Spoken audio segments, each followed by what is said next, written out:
Beatbox.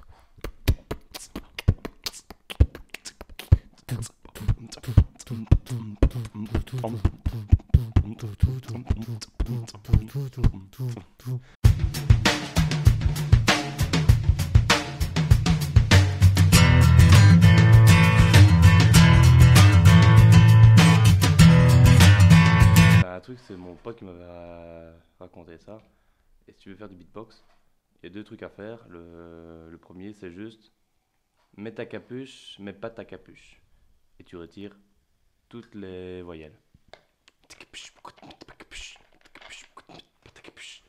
C'est dur à faire, mais bon. Et après aussi biscotte, petite biscotte.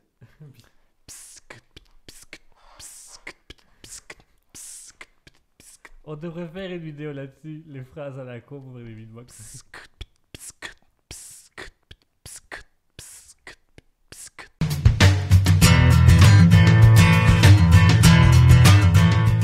On comprend plein de choses. On s'amusera, lol, MDR. Une triple, ouais, donc on va faire ça. Donc on parle de quoi? De la corne? Ça s'entend? C'est agréable? T'es insupportable. Attends. Tu sais, c'est les gosses super désagréables dans les bus quand ça fait du bruit. Ah, même pas le truc, tu me fais chier. Mais tu me fais chier, tais-toi.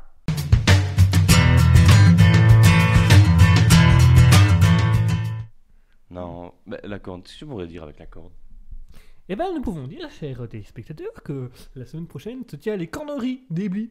On pourra boire la corne du bois du pendu avec la nouvelle cuvée, qui apparemment sera une fruitée cette année. Le placement de produit, ça, non? Bien sûr. Et il est où le chèque? Parce que j'ai toujours pas vu le chèque, là. Non, mais ça, c'est un arrangement entre moi et eux. Ça, on en discutera après. On en Ouais, discutera je après. refuse d'en parler si tu me donnes pas au moins 2 0 sur le... Il y en a 4. Ah? Il y en a 4. Eh ben, Bon, genre- ils sont avant le 2, mais... Ah, c'est pas pareil. Ah, c'est dommage. J'aurais préféré, tu vois, enfin, tant qu'il n'y a pas un mois devant, on paye pas. Ah bon. T'imagines, je il nous- divague. t'imagines, il nous en tue. Ouais, comme vous nous êtes sympathique, vous ne devrez nous payer que 5 € pour le truc. Ouais, ouais. Bah, Mais attends, toi, on va se ils faire ont plaisir. ils ont tellement la technique, etc. Toi, t'es là, tu dis, ouais, d'accord, ouais, je suis d'accord. Je veux bien, ouais, tu reçois le chèque. Tu vois même pas, en fait. C'est vraiment, tu vois, avec une petite astérix, il est marqué sur la tranche. Sur la tranche, t'as un petit moins dessiné. Et en fait, c'est comme ça, quand tu encaisses le chèque, que automatiquement, 5 € disparaissent de ton compte et va chez eux. On va engager des avocats, des bons avocats. On va te faire pareil avec les gens. On va- Bonjour, je voudrais du pain, s'il vous plaît. Oui, ben, vous voulez quoi? Brun, blanc? Oh, je vais prendre un blanc. D'accord, ça fera 1 €. 1 €, je peux payer par chèque? Oui, oui. Et Ah, tu mets les 1 tenez. euro avec un mois avant et quand il faut encaisser le chèque, c'est la boulangerie qui nous paye. Ouais, même pas, tu vas même plus encore plus loin. Tu mets un chèque de 10 €. Gardez la monnaie. Oui, gardez la monnaie. Ouais, t'inquiète pas. Ah, qu'est-ce qu'on va être bien? On va se faire de la thune. On va Vous m'êtes devenir des sympathique, je connards. mets 5 € de plus. Et putain, le moins 5, allez, tiens. Allez.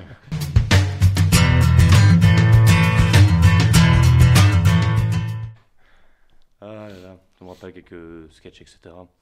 Non, bah c'est vrai que quand on doit parler de cornes, on n'a pas grand chose à faire, quoique. On peut parler des cornes qu'on a achetées Au médiéval. au médiéval. Moi, j'ai une belle corne. Un petit peu chromée, comme ça. Avec des symboles vikings dessus. J'ai essayé de rechercher une signification, mais comme les vikings n'avaient pas d'écrit, il y a 4 significations différentes pour un seul symbole. Les Vikings, je ne sais pas. Je sais que les Celtiques avaient un alphabet, justement, les runiques. Mais l'alphabet runique, c'était juste pour 2 3 trucs. C'était pas une langue Ouais. complète. Enfin, t'avais quelques mots, je veux dire, pour une taverne, une arme et des trucs comme ça, mais sans plus. Tu vas pas trouver un bouquin en runes. Enfin, Non, t'avais pas un des... bouquin Quoi- magique. Quoique, chez les Scandinaves, les mages ou les magiciens avaient ça. Ceux qui faisaient les élixirs, les potions, qui étaient les prêtres et tout ça, ils avaient des bouquins, des grimoires. Je voudrais bien retrouver un magicien de l'époque. Enfin, ça va peut-être être un peu dur à trouver, mais en cherchant bien, peut-être, tu vois. Et je voudrais bien savoir comment est-ce qu'il lançait ses sorts, tu vois. Et si jamais les gens croyaient ou pensaient que il faisait vraiment de la magie, il faisait quoi? Il faisait comme nous, des tours de cartes? Non, il y avait certainement un truc, mais il Ouais, faisait c'est quoi? des trucs avec des amulettes, des boules magiques, des bazars comme ça. Ouais. Moi, j'imagine. Ça va te rendre fort sur le champ de bataille et puis tu perds la tête, mais ça va, t'es costaud. Moi, j'imagine trop. T'as le gros guerrier qui arrive, puis t'as le magicien qui arrive, il fait. Ah, il sort une boule de sa manche et puis il commence à faire des trucs et tu vois le gros viking qui est, comment il fait ça? Et pendant ce temps, t'as toute l'armée derrière qui est en train de. Sur le champ de bataille, ils sont tous en train de courir, l'épée à la main, tu vois, en train de courir vers le mage à ce moment-là. T'as le mage qui saute vers lui et qui lui prend une carte derrière l'oreille. Oh. Ah, tiens, c'est à toi. Oh, comment il a fait ça?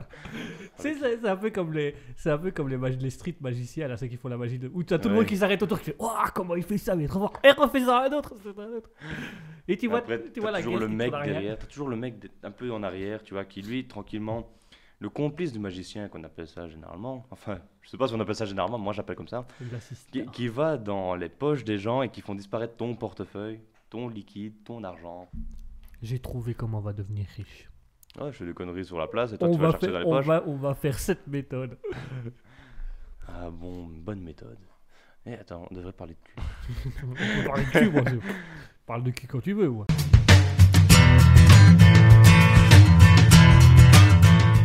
Non, en fait, je viens de penser à ça dans un film, je sais pas si tu l'as déjà vu, Scary Movie. Le premier, je pense. Je n'ai vu aucun Scary Movie. Ou le deuxième. J'ai débuté le premier, j'ai trouvé ça nul à chier, j'ai pas regardé les autres. Ah bah ça, tu cherches pas ça pour l'intelligence. Non, Ah bah non, bah ça j'avais bien compris, après 2 minutes j'avais bien compris. bah dis-toi qu'à un moment, dans les bonus DVD, t'as 2 trucs sur lesquels tu peux choisir lequel cliquer. Le premier, je sais plus c'est quoi, mais le deuxième, c'est là, clique là-dessus, je te montrerai des images de cul. Et alors tu cliques dessus, ben voilà, t'as plein d'images, mais juste avec la lettre Q d'une façon, puis cul d'une autre façon. En fait, tu te fais enculer par le film, quoi. Tu veux du cul? Tiens, voilà un cul, un K. Ah, pas de chance, c'est pas mal. J'ai pas fait exprès. Il est glissé là, comme ça, là, il est venu, il est arrivé. Hop là, il y a un K dans le cul. Il est venu dans l'après-midi, puis il a... Il est venu dans l'après-midi, il a bu un verre, il est reparti. Qui ça? Le cul. Le cul.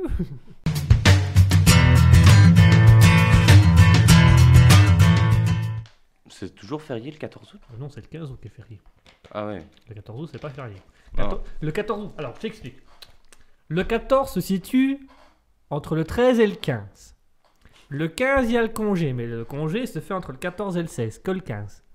Sinon, le 14 qui est entre le 13 et le 15, il est normal. Le 16 qui est entre le 15 et le 17, il est normal. Mais le 15 qui est entre le 14 et le 16, il est pas normal. Ouais, Il est schizophrène, tu vois. Il est, 15, 15, il est moi, je t'explique schizophrène. juste un truc, c'est que tu m'as perdu quand t'as dit 13 et 15. Tu m'as perdu depuis. J'étais ailleurs, je pensais à autre chose. Bon, je redébute mon explication. Non? Le 15 Non. se situe entre le 14 et le 16. Le 14 se situe entre le 13 et le 15. Et le 14 et le 15 se situe entre le 14 et le 16. Et le 16 se situe entre le 15 et le 17. Tu comprends vraiment ce que tu dis toi-même? Non. Non.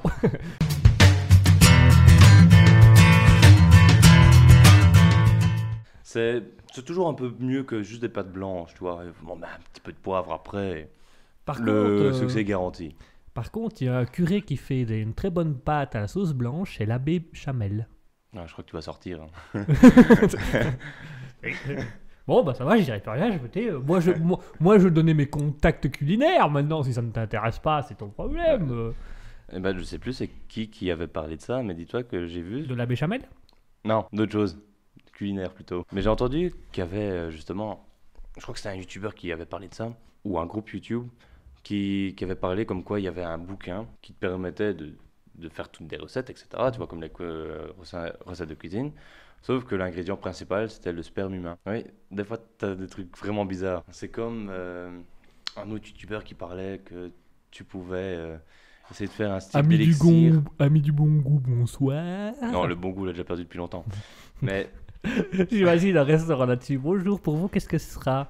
Votre côtelette, elle fait comment? Bah écoutez, elle est trempée dans le sperme et puis elle écoute. Tu vois, ouais, et au lieu d'être choqué parce qu'il a dit sperme, il a dit c'est le sperme du cuisinier ou du serveur? de la banque du sperme, c'est du sperme trié biologiquement, sans insecticides, sans produits chimiques. Nous sélectionnons rigoureusement les meilleurs spermatozoïdes, les plus nerveux dans la fiole. On les prend, on les regroupe tous et on les utilise comme nappage. On les utilise même, tu vois, pour faire la chapelure. Tu vois, c'est que tu remplaces l'œuf. Tu mets ta viande dedans, tu le trempes.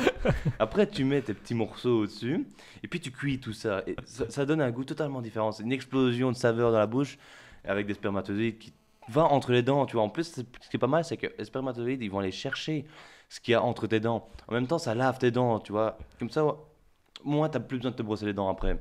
Franchement, c'est la cuisine du futur.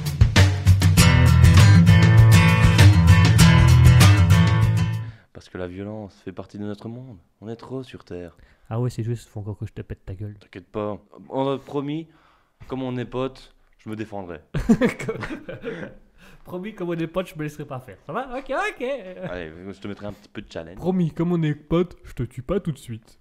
Je J'attends te un laisse petit... 5 minutes d'avance. Je te laisse 5 minutes d'avance où je me défends et puis après, je te mets une bonne rasera et on n'en discute plus. Enfin, toi, tu discutes plutôt court, mais... Toi, tu parles plus. Toi, tu fermes pas ta gueule. Toi, tu te concentres, tu te terrains, tu te tais. Voilà, tu te tais.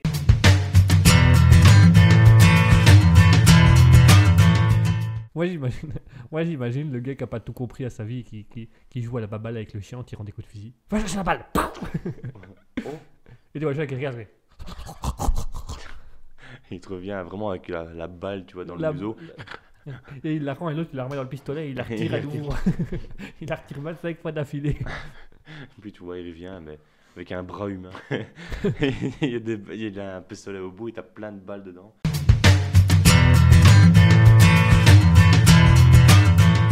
Petit cochon. Ah ouais, de toute façon- Je vois tes gros yeux ébahis que c'est un petit porcet. Non, mais dis-toi que de toute façon, tout homme, un jour ou l'autre, doit finir là-dedans. Hein. Dans le porcet? Ah ouais, bah ça... Non, pas dans le porcel, non, plutôt dans... Ah, dommage. Moi, j'aurais bien aimé. de finir, tu vois, par avoir un glissement... De terrain. Non, pas de terrain, un glissement de cerveau. Il va descendre petit à petit. Tu vois, c'est comme quand tu shootes dans les couilles d'un mec. Il faut faire attention parce qu'il y en a qui remontent. Et généralement, qu'est-ce que tu fais? Tu attends que ça redescende. Eh bien, ici, c'est comme si, à la naissance, on avait shooté dans l'utérus de ta mère, tu vois, et que ton cerveau aurait eu un choc qui serait remonté et qu'il a fallu en fait quelques temps pour que le cerveau redescende et reprenne sa place initiale. Ah. Ça expliquerait pas mal de choses. Merci pour cette théorie, docteur Arcofoul. Tartoffol. Tartoffol, excusez-moi, pardon. Ensuite, passons à notre sujet suivant. Est-ce que les femmes ont un vagin plus large que le pénis des hommes? Alors c'est une question débat, alors nous allons tout de suite accueillir Maître Analogique qui va nous parler un petit peu de son métier de médecin, de professionnel, sexologue. Alors dites-nous, cher docteur, est-ce que la chatte de la femme est plus large que le pénis de l'homme? Eh bien, oui, tout à fait. Parce que, voyez-vous, en fait, donc c'est ça. Déjà, quand on est, parce que franchement, le mardi, ils font des bonnes restos au café. Mais sinon, oui, donc j'espère que ça a répondu à votre question. Tout à fait, nous vous remercions. Si vous avez d'autres questions, envoyez des messages au 3232.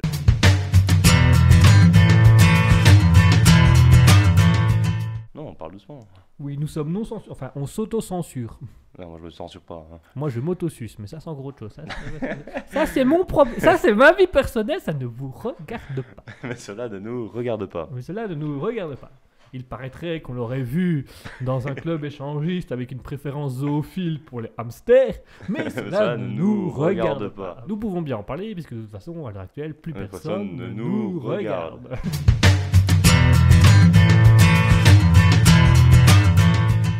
Alors, en tant que bon connard, qu'est-ce que je fais? Je commence à chercher, je suis en France, mais je commence à chercher la première bière belge que je vois sur le menu. Et c'est une Affelgem. Et Noirgent. Affelgem. Nafergent. Affelgem, je pense. Attends, cherche un coup. Non, on dit une aforgant. Une aforgan. Mais c'est pas Gent, c'est G-E-M. C'est Gem. Gem. Une aforgen. Affelgem. Je sais pas, les Français ils parlent comme des trous du cul. Oui, Un ou mais l'autre. te base pas sur les Français. Ah bah ouais, Arrête. bah. C'est parce que c'est drôle. J'aime bien me moquer des Français. Oui, je les aime bien quand ils sont loin. Tu vois? Je les aime bien, mais quand ils sont entre eux, pas avec nous. Tu vois? Et oui, donc... Et tu sais que j'ai du sang français, moi, comment ça? sur le pare-choc de ma voiture. Ah là là. Ah oui, mais Elle était avec la poussette sur le passage pour piétons au moment où moi j'arrive. Tu visais quoi, l'enfant ou le français? Les deux, parce que ça fait 1000 points chacun. Au final, j'ai eu un game over, je me suis retrouvé en prison, mais... Pas longtemps. C'était des Pas collègues, longtemps. c'était des collègues belges. Pas Ils longtemps, savaient mais que- j'ai dit c'était un français, un little shit. J'ai dit, oh bah si c'était ça alors... Oh, bon, pour la fin, on va vous laisser une Allez, heure de garde à vous vue. allez avoir un avertissement, roulez un peu plus vite la prochaine fois. Vous n'aurez pas été pas pour des détails pareils. Ouais. Oh non, fonce quand même, fonce, profite. Va à fond. Va à fond. Et donc, ici, en tant que bon connard, qu'est-ce que je fais? Ben, je cherche donc la bière belge. Puis je la demande. Et j'avais repéré, tu vois, une bière française. Et cette bière française, je vais pas la nommer, mais comparée à nos bières, c'est du 4, 4, quelque chose pour cent. Alors que la Jupiler, elle est déjà à 5,6, je pense. Un truc comme ça. Et pourtant, c'est une Pils. Et donc, je vois celle-là, je dis, ouh là là, celle-là, je vais pas la prendre. Donc, je la demande, je demande ma bière. Et elle arrive, ah, ok, d'accord. Bon, déjà, on se fait chier avec le nom, parce que moi, comme bon connard, je dis Nafelgem. Non, Nafelgem.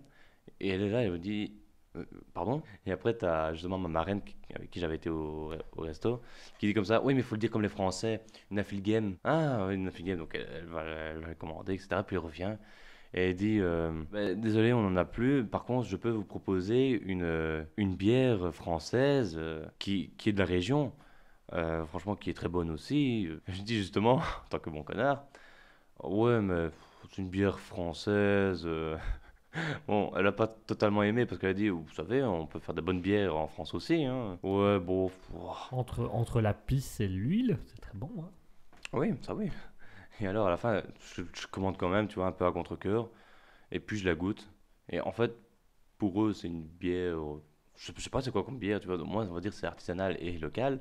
Et ça avait le goût de Pils. Alors, en tant que bon connard, qu'est-ce qui se passe? Bon, je suis déçu, mais je la bois quand même. Parce que ça reste de la bière. Mais à un moment, elle revient et elle dit, et pour finir la bière. Alors, je dis, bah, en fait, pour moi, c'est une Pils. Et les Français, ils connaissent pas la Pils. Alors, bah, je suis obligé de te dire, d'expliquer c'était quoi une Pils. Le problème, c'est que je trouve pas les bons mots, tu vois. Je sais pas c'est quoi pour eux. Alors, je commence à dire, bon, c'est comme une bière de base chez nous, tu vois. Les bières normales, tu vois, les trucs sans. C'est une pression, quoi. Ouais, c'était une pression chez eux, mais je savais pas que c'était une pression. Ah, ils disent un demi. Une demi. Non, une demi, c'est la quantité. Je sais plus Mm. c'est quoi, une demi, c'est. Mais c'est une 25. Une 25, je pense. Alors Je que comprends pas pourquoi, parce que demi, c'est 50. c'est 50. Mais ils sont cons, c'est tout. Ils sont français. Ils sont français. Voilà. Ne cherchons pas plus loin, ils sont français. Oui, et donc, ici déjà, elle commence, je crois qu'elle avait déjà marre de ça, et elle commence à aller dans mon sens. Et elle dit, ouais, parce que vous savez, chez nous, les Français, ils aiment pas trop les bières spéciales, c'est trop fort pour eux, ils aiment pas ça.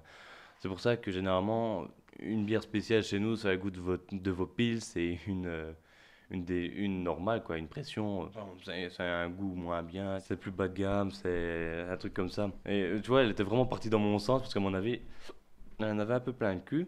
Et elle voulait, oui, oui, c'est ça, vas-y, connard. Vas-y, cause Continue à toujours, parler, moi je me connard, barre, ouais. saloperie, va. Flamand, français, belge, je sais plus, connard. Ah oui, mais pour me faire remarquer, de temps en temps, je suis vachement discret. Tu sais qu'à côté d'un Parisien, tu passerais pour un enfant de cœur, hein.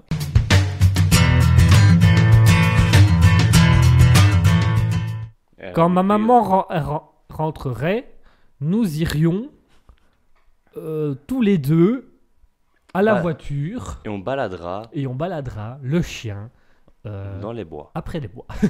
après les bois. Après les bois. C'est-à-dire qu'on lancera le bois et le chien courra et on courra après derrière le chien et on se baladera comme ça pendant 1 heure. Le but, c'est de rattraper le bâton avant qu'il touche le sol et avant que le chien l'attrape avec sa bouche. Oh, c'est chaud ça. Oh non, il va encore falloir courir. J'en ai Oh, marre de oh. courir. Oh. Allez, on va remplacer par une bouteille de bière. Ah, le ok, chien. ça va. Tu auras déjà lancé et rattrapé que le chien l'aura à peine vu par décoller. Il n'aura même pas eu le temps de bouger. Ouais, Enfin, mais moi je j'ai serais moins l'impression con. d'avoir lancé des mots au hasard et sans aucune logique. Non, mais on va lancer. Ouais, non, si on suit ta logique, on va lancer le chien pour récupérer la bière après avoir attrapé le bois au vol. Voilà, Ça me paraît clair. totalement. C'est totalement clair. Mais oui, c'est Tout- clair.